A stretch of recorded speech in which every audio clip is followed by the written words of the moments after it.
नमस्कार दोस्तों, स्वागत है आपका अमरेंद्र ज्ञान में। तो ये बिहार स्पेशल की स्पेशल क्लास है जिसकी कि 8वीं वीडियो है, जिसमें अभी हम मुगल साम्राज्य में आज हम शिशुनाग वंश को ट्रिक के माध्यम से देखेंगे। तो चलिए शुरू करते हैं आज की क्लास। इसके पहले अगर आप इस चैनल पर नए हैं तो चैनल को सब्सक्राइब करेंगे, वीडियो को एक लाइक करेंगे और कमेंट सेक्शन में बताएंगे कि ये वीडियो आपको कैसी लगी। तो चलिए शुरू करते हैं। आज हम पढ़ेंगे शिशुनाग वंश को। किस वंश को पढ़ेंगे? शिशुनाग वंश को।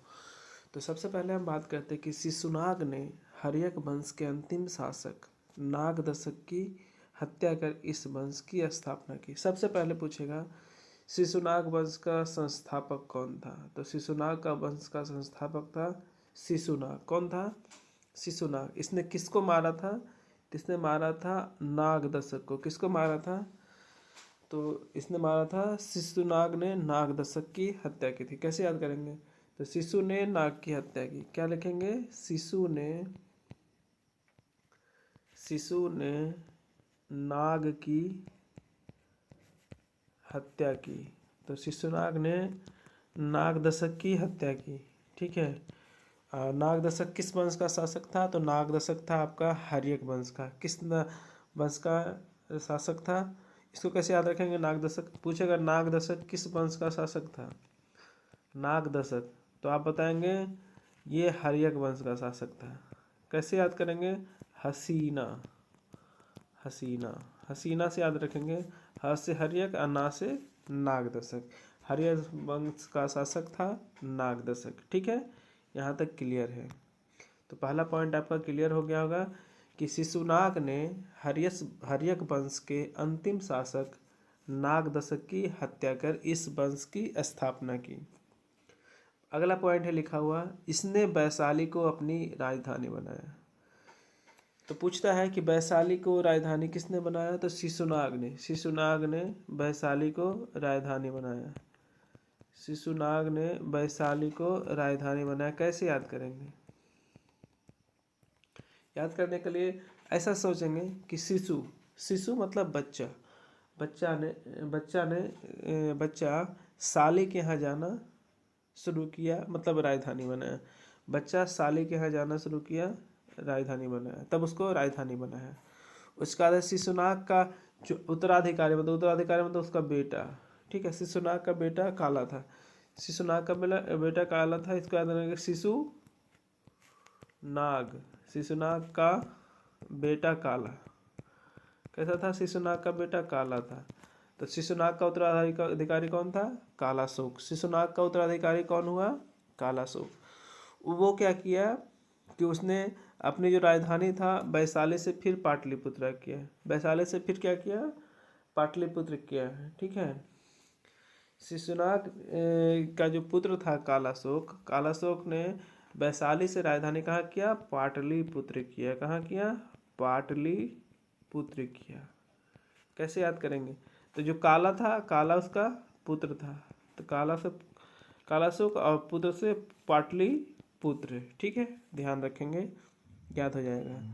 इसी के समय दूसरी बौद्ध संगीति हुई। दूसरी बौद्ध संगीति हुआ कालाशोक के समय। ठीक है। अब आपको बताना है कमेंट में बताना है कि पहली बौद्ध संगति किसके शासनकाल में हुई थी? पहली बौद्ध संगति किसके शासनकाल में? ठीक है, कमेंट सेक्शन में हम आपके जवाब का इंतजार करेंगे। और बात करते हैं शिशुनाग वंश का अंतिम शासक कौन था? नंदीवर्धन। कौन था? नंदीवर्धन इस वंश का अंतिम शासक था। अगला है आपका, उसके बाद अगला वंश है नंद वंश। ठीक है, शिशुनाग वंश के बाद अगला वंश है नंद वंश। कैसे याद करेंगे? तो इसका लिखा हुआ महापद्मनंद नंद वंश का संस्थापक था। पूछता है आपसे नंद वंश का संस्थापक कौन था? महापद्मनंद, जो कि नंदीवर्धन का हत्या करके इस वंश का शासन शुरू किया। नंदीवर्धन शिशुनाग वंश का अंतिम शासक था और नंद वंश का संस्थापक महापद्म ने उसका मर्डर किया, मतलब उसकी हत्या की। उसके बाद उसने क्या किया? कलिंग पर विजय की प्राप्त किया। किस पर विजय प्राप्त किया? कलिंग पर विजय प्राप्त किया। और उसके विजय के चिन्ह के रूप में क्या किया, कलिंग से एक जिन की मूर्ति को लाया था। किसकी मूर्ति लाया था, जिन की मूर्ति को लाया था। किसने लाया था, महापद्म नंद ने। बात करते हैं कि धनानंद इस वंश का सबसे प्रतापी और अंतिम शासक था। नंद वंश का अंतिम शासक धनानंद, और सबसे प्रतापी शासक धनानंद को माना जाता है नंद वंश का।